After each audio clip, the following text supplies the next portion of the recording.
tadi mau lanjut tentang si Raffi Ahmad tadi. Nah, kan ceritanya kan beberapa waktu yang lalu, kalau nggak salah pas Ramadan ya, mungkin bulan April kali ya. Dia Raffi Ahmad itu beli Cilegon FC kalau nggak salah. Ini klub divisi 2. Kemudian diganti namanya jadi Rans Cilegon. Ya Rans singkatan tuh dia Raffi Ahmad, Nagita Slavina gitu kan. Sebagaimana dia punya grup perusahaan namanya Rans Enterprise Rans Entertainment gitu ya. Nah, intinya gini kan sekalian. Kemudian kita tahu ya si Raffi Ahmad, dan ternyata nggak cuma dia doang gitu kan. Ada beberapa pengusaha muda ya yang juga ya selebgram lah ya kan, ya orang terkenal gitu kan, unik dan dia diakui juga menjadi daya tarik bagi masyarakat gitu kan. Ya kita tahu misalnya kita Atta Halilintar juga dia ternyata beli klub, tapi saya nggak tahu nama klubnya apa, saya belum jadi tahu gitu kan. Kemudian termasuk Crazy Rich Malang ya, si Gilang Widya Permana ya, dia beli ya karena dia orang Malang ya, dia jadi presidennya sekarang di Arema FC ya, Arema Malang. Assalamualaikum warahmatullahi wabarakatuh. Jumpa lagi sahabat sekalian dengan saya Wahyu Novian dalam briefing Breakfast in Sepiring.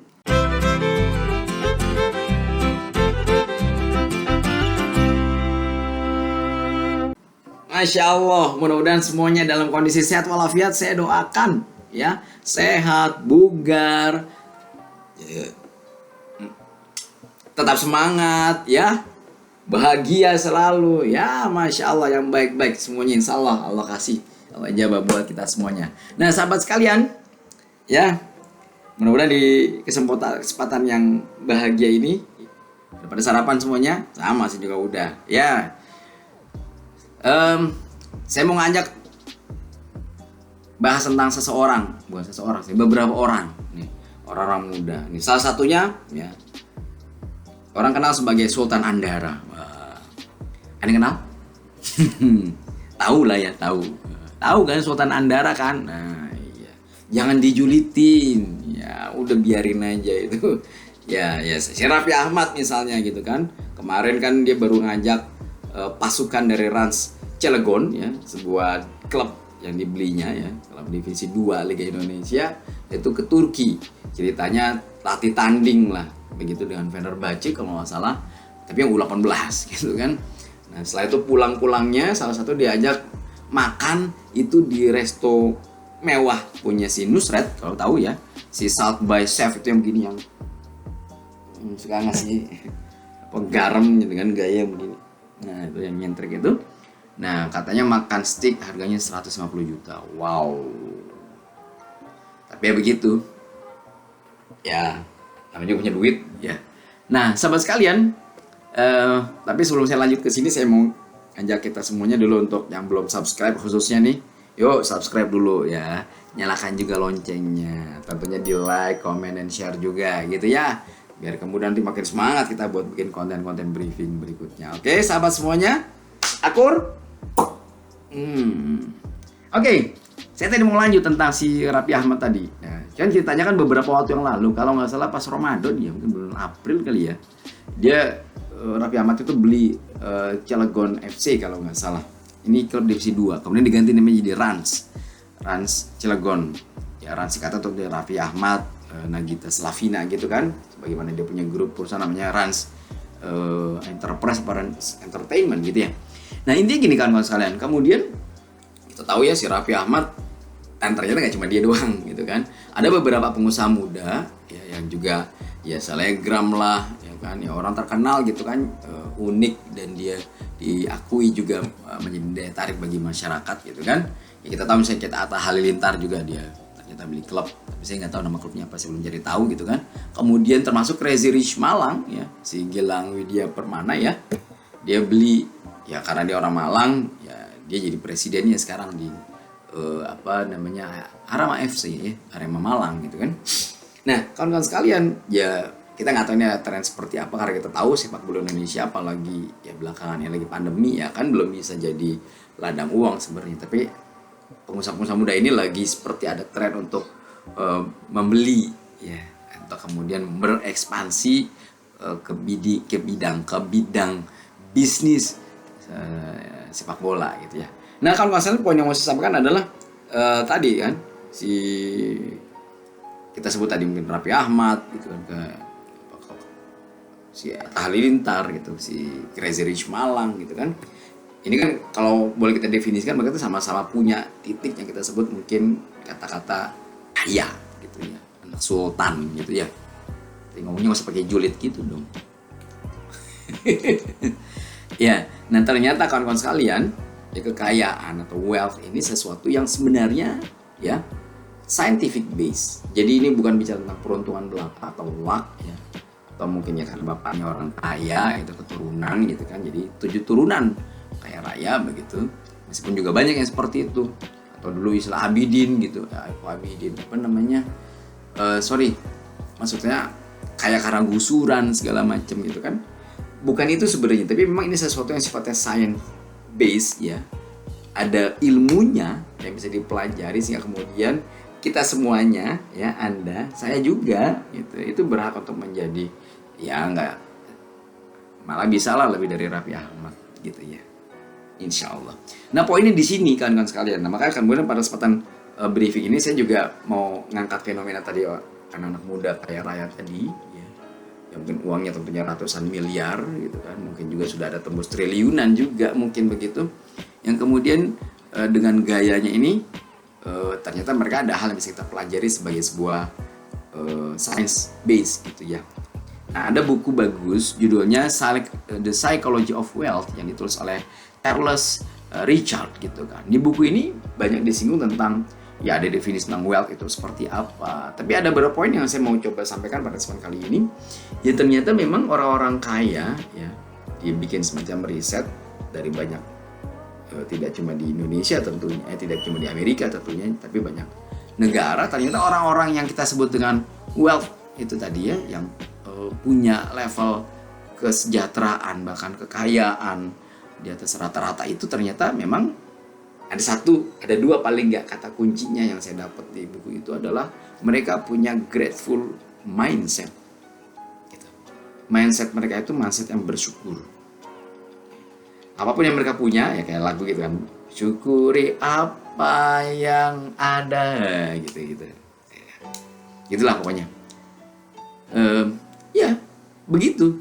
Jadi dijelaskan grateful mindset atau abundance mindset itu memang cirinya orang-orang yang punya psychology of wealth gitu kan. Dan juga kemudian mereka terbiasa karena suka bersyukur, mereka juga terbiasa untuk giving back gitu lah. Jadi secara singkat ini banyak ngangkat beberapa orang-orang kaya di sekitar benua Amerika sana khususnya, itu bicaranya memang tentang itu tadi gitu kan sekalian. Nah sehingga kemudian kalau kita lihat juga misalkan kayak tadi kita sebut Raffi Ahmad ya kan, Atta Halilintar ya, Crazy Malang ya kan, ini memang orang juga yang dia juga punya karakter, punya secara psikologi, punya trait kebiasaan seperti tadi tuh ya. Abundance dan juga grateful mindsetnya dia punya gitu kan. Si Gilang bahkan dulunya awal-awalnya ya miskin gitu kan, penghasilannya sangat terbatas, tapi kemudian sudah terbiasa untuk giving, untuk berderma begitu kan, sehingga kemudian sampai sekarang ya tambah kaya dia begitu. Nah kawan-kawan sekalian ya, yang lain juga gitu kan, ada iko-ikoyan misalnya, tapi kita pelajari dari sisi positifnya gitu kan. Intinya adalah semangat untuk memberi, semangat untuk berbagi, itu harus ada, harus dimiliki gitu kan kawan sekalian. Nah si Richard ini menambahkan lagi ada empat disebut fase dalam kehidupan. Jadi ketika setiap orang itu apapun ya, mau dia jadi seorang pegawai yang sukses gitu kan, atau dia seorang self-employee gitu kan, kemudian atau juga dia seorang business owner, entrepreneur, business owner yang kemudian menjadi sangat kaya dengan bisnis yang dibangunnya itu, ternyata punya 4 kata si Charles Richard ini. Ada fase 4 phase of life katanya. Yang pertama itu namanya creating, ya, mengcreate, ya, mengkreasi, menciptakan. Kemudian yang kedua itu fase kedua adalah learning. Yang ketiga itu adalah perfecting, dan yang terakhir adalah freedom. Nah, misal contohnya dijelaskan di situ. Kalau misalnya ada seorang sebut saya baru lulus dari sebuah sekolah gitu kan, bekerja entry level begitu, ya dia kan create pertama kali kan creating fasenya. Nah, sampai kemudian dia learning, dia belajar terus. Nah, salah satu bentuk atau output dari pembelajaran menandakan dia growth gitu kan. Dia belajar maka dia growth, dia tumbuh. Ya, mungkin karirnya naik dari staff jadi senior staff, terus naik sampai kemudian managerial level, bahkan bisa sampai ke level C-level gitu kan. Begitu. Nah, itu sudah perfecting namanya tuh. Ketika sudah perfecting, ada titik di mana disebut sebagai freedom, maka dia free to choose. Apakah dia mau terus lanjut di situ, atau dia akan expanding, atau bahkan dia akan break, dan kemudian dia akan mulai satu hal baru lagi. Mungkin pindah kuadran istilahnya kalau di Kiyosaki gitu ya. Kan kawan sekalian. Jadi itu yang kemudian, dan setiap entah itu expanding ya, mengekspansi satu titik, misal tadi bisnis ke bisnis yang lain, atau misalnya tadi dia break dan kemudian dia berpindah kuadran misalnya, itu semuanya ada 4 fase ini. Jadi creatingnya, learningnya, ya perfectingnya, freedomnya begitu. Meskipun tentu ketika di satu titik, misal tadi sudah karyawan 10 tahun, sudah sampai level manager atau GM misalnya begitu, ketika dia berpindah, dia masuk ke tempat yang baru, creating lagi. Tentu creatingnya tidak dari nol sama sekalian. Kenapa? Ya karena tadi dia sudah punya baseline, sudah punya modal. Gitu. Nanti learningnya boleh jadi bisa lebih akseleratif, perfectingnya juga begitu, freedomnya juga begitu. Nah, orang-orang bilang kan kalau kebanyakan kita sudah langsung loncat pada freedomnya tadi. Kita bisa ngeliat, kayak si Raffi Ahmad tuh kayaknya enak sekali gitu kan. Atau Halilintar kayaknya enak sekali gitu kan. Si Gilang juga enak sekali. Memang titiknya sekarang dia sudah ada di titik yang freedom tadi. Ya kan, dia mau ngapain saja juga dia bebas gitu kan. Nah, kalau kita gitu kan, kita iya, saya juga begitu. Mungkin masih proses tadi kan, masih di learning, perfecting gitu kan. Nanti ada titik di mana kita freedom dan kita free to choose, kita mau ngapain saja. Nah, kawan-kawan sekalian, maka kemudian ini di buku ini tadi ada 4 tadi tuh, for phase of life tadi gitu kan. Dan ini juga nyambung ya, kalau kan misalnya pernah dengar ada namanya dynamic wealth ya, wealth dynamic, mohon maaf ya. Jadi ada seorang namanya Roger Hamilton. Roger Hamilton itu dia adalah founder dari apa tadi namanya, wealth dynamic ya. Wealth dynamic ini bicara tentang sebuah profile ya, sebuah profile dari kekayaan. Jadi dia bikin sebuah profiling test untuk para entrepreneur ya, untuk melihat kecenderungan yang dimiliki oleh para entrepreneur tersebut. Dia mengklaim sudah 500 juta entrepreneur menggunakan alat tes ini gitu, berbasis psikometrik sih yang kalau saya baca di situ gitu kan. Nah, si Roger Hamilton kemudian mengatakan membagi ya, ada 8 tipe ya, ada 8 tipe dari wealth dynamic ini gitu kan. Mulai dari yang tipenya kreator, kemudian ada yang tipenya star, ada yang tipenya supporter, ada tipenya deal maker, ada yang tipenya trader, ada tipenya akumulator, lord, sampai kemudian mekanik ya kan. Ada juga istilahnya orang langit, orang bumi gitu kan. Yang satunya di sini extrovert, yang kirinya adalah introvert gitu.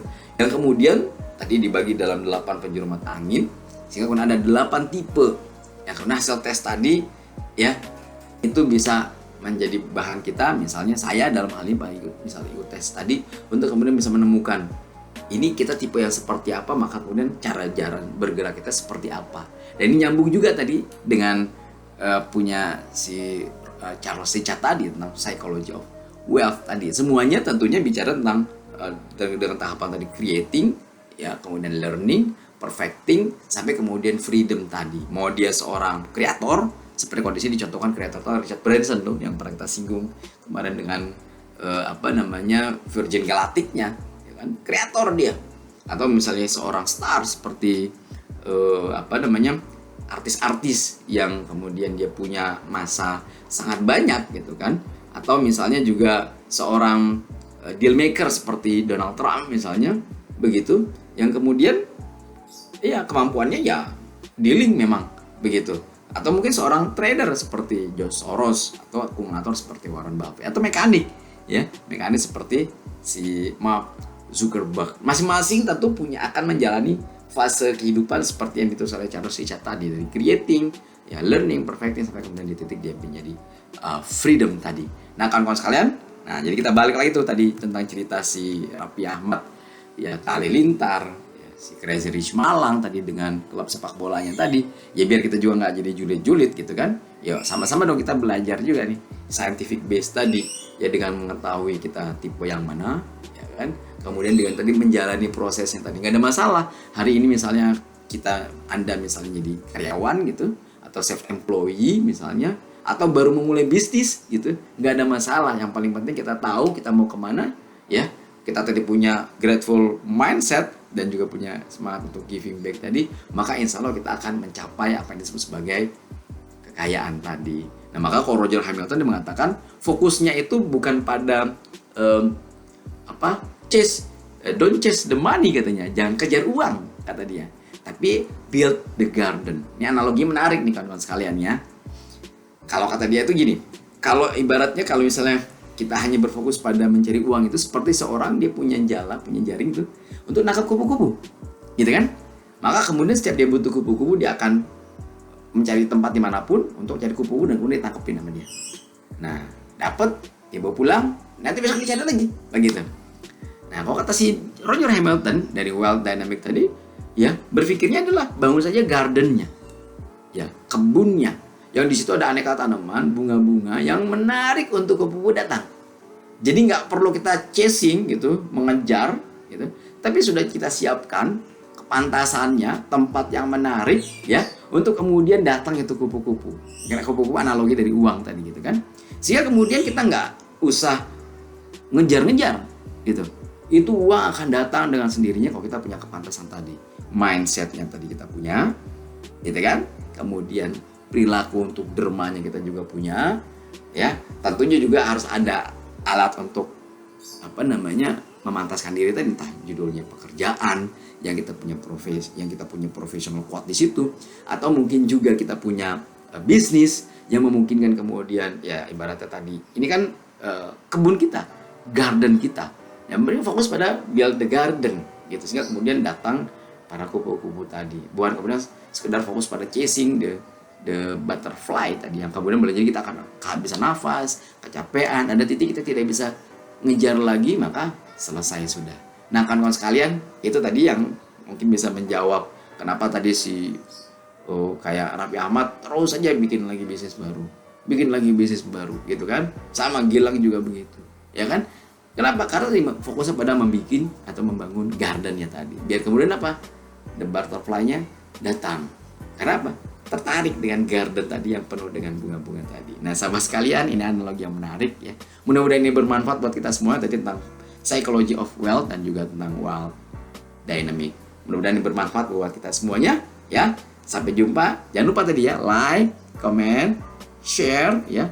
Subscribe juga, nyalakan juga loncengnya biar kemudian nanti kita akan update di briefing selanjutnya. Sampai jumpa dengan saya Wahid Novian. Assalamualaikum warahmatullahi wabarakatuh. Salam sejahtera. Hehehe.